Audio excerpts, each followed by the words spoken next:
Hello, welcome to Ken Studies CAPF AC 2021 जो feedback series हम चल रहे हैं। तो इस फीडबैक सीरीज में आज हम टॉपिक नंबर 7 देखेंगे जो पेपर 2 का चल रहा है। तो इसमें आज का जो टॉपिक है right for and against for the given topic, यानी इस टॉपिक के फॉर एंड अगेंस्ट में लिखना है a free press is must for democracy.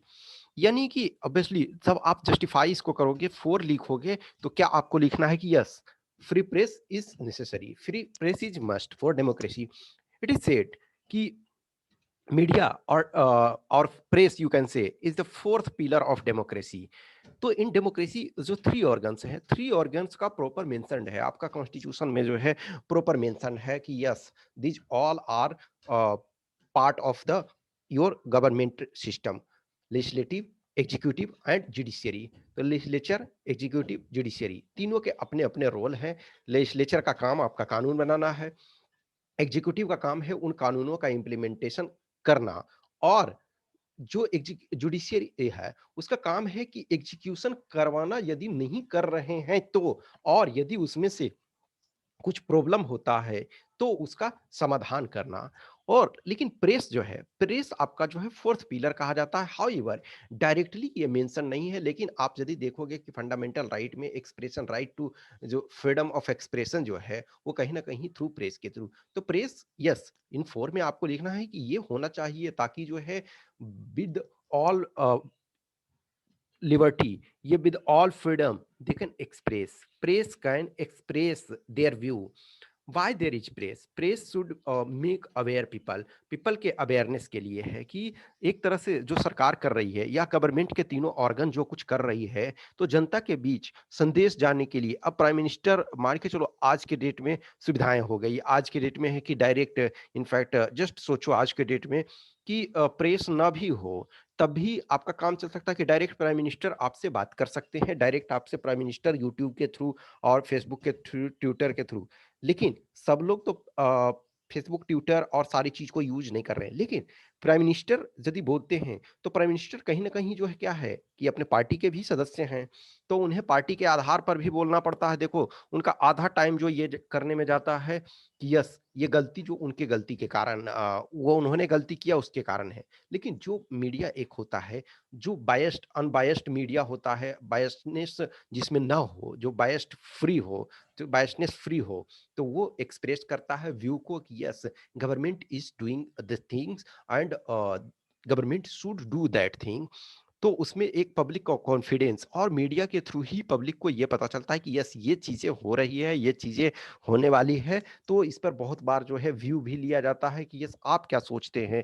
In fact देखोगे जैसे इलेक्शन वगैरह आता है, बहुत सारी चीज़ें आती है, तो उसमें से जनता से भी राय ली जाती है कि प्रेस वाले आते हैं, आपसे इंटरव्यू करते हैं, आपसे पूछते हैं कि आप इस गवर्नमेंट के बारे में क्या कहते हो, जो गवर्नमेंट पॉलिसी अपना रही है उन चीज़ों के बारे में आप क्या कहते हो। तो ये फ्री प्रेस होना चाहिए, free press must for democracy. Against में ये देखोगे कि प्रेस के पास अनलिमिटेड फ्रीडम नहीं होनी चाहिए।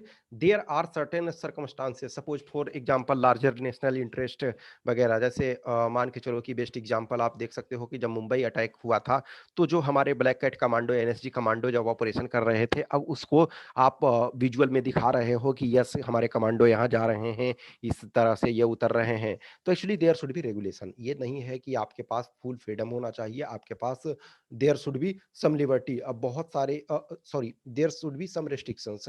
100% आप यदि आप फ्रीडम देते हो तो कहीं ना कहीं ये प्रॉब्लम भी क्रिएट होता है। देश का जो सोवरेनिटी है वो सबसे इंपॉर्टेंट है। देश का जो ओवरऑल जो अपना इसका ये है कि हाँ yes country is a sovereign power, तो वो आपका प्रोटेक्ट रहना चाहिए। Media should have their is control, इसका मतलब ये नहीं है कि आप मीडिया को फोर्स कर रहे हो, नहीं, देयर शुड बी रेगुलेशन। जैसे अभी आप टीआरपी स्कैम वगैरह, तो टीआरपी स्कैम और ये सारी चीजें, अब यदि कहीं ना कहीं इसको देखोगे तो ये रेगुलेशन होना चाहिए। यदि आप रेगुलेट नहीं करते हो, फुली फ्रीडम देते हो, तो कहीं ना कहीं ये प्रॉब्लम होता है। तो अगेंस्ट में आपको ये लिखना है कि obviously there is always not always full freedom is required, there should be some restrictions. तो इसको अगेंस्ट में लिखोगे। देखो मैंने ऑलरेडी बता चुका हूँ कि जो कैंडिडेट जो इसमें सब्सक्राइबर हैं, जो आइदर पेपर वन के सॉरी पेपर टू के जो क्लासेस लिए हुए, पेपर टू के आइदर हिंदी में या इंग्लिश में, तो वो इसको लिख करके हमारे पास सेंड करोगे, मैं आपको फीडबैक दूँगा। और जो क्लासेस नहीं अटेंड किए हुए हो, जो बस ये चाहते हो कि हमें राइटिंग प्रैक्टिस करना है, तो वो आप उनके लिए इसका आप मैंने ऑलरेडी बताया कि मैं टोटल 20 टॉपिक्स इसमें कवर कर रहा हूँ। तो 20 टॉपिक्स जो फुल 20 टॉपिक्स लेने चाहते हैं, तो उन्हें 2000 पे करना पड़ेगा। जो 10 टॉपिक लेना चाहते हैं, तो उन्हें आपको 1100 पे करना पड़ेगा। और जो सिर्फ़ चाहते हैं हम एक टॉपिक लिख करके, आपको यदि लगता है कि यस 2000 बहुत ज़्यादा है, 1100 सॉरी ये 1100 ठीक है? हाँ, 10 टॉपिक के 1100 और 1 टॉपिक के 125। तो जिनको भी लगता है कि बहुत ज़्यादा है ये 2000 या 1100, तो आप एक टॉपिक का 125 आप पे कर सकते हो। पे करके आप उसका फीडबैक ले सकते हो। यदि आपको अच्छा लगता है तो दैट कंटिन्यू करो। और क्योंकि देखो हमारे पास भी मेहनत लगता है। ये अब ऐसा नहीं है ना कि मैं सबको अनलिमिटेड मेरे पास टाइम नहीं है किसी भी चीज़ के। हम इकोनॉमिक्स यदि आप इकोनॉमिक्स के हमारे कुछ लेक्चर्स यदि देखे होंगे जो ओपन लेक्चर कुछ हैं इकोनॉमिक्स के, तो आप देखो there is nothing such as free lunch.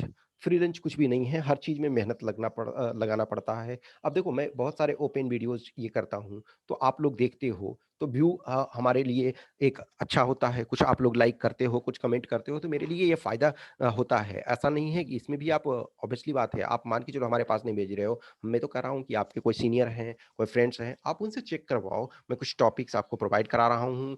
और जा जिनको टेस्ट लिखना है वो या तो केन स्टडीज पे डायरेक्ट टेस्ट लिख सकते हैं जा करके, या फिर आप हमसे संपर्क करके आप टेस्ट को परचेज कर सकते हो। ओके, थैंक यू, आप लिखो इसको।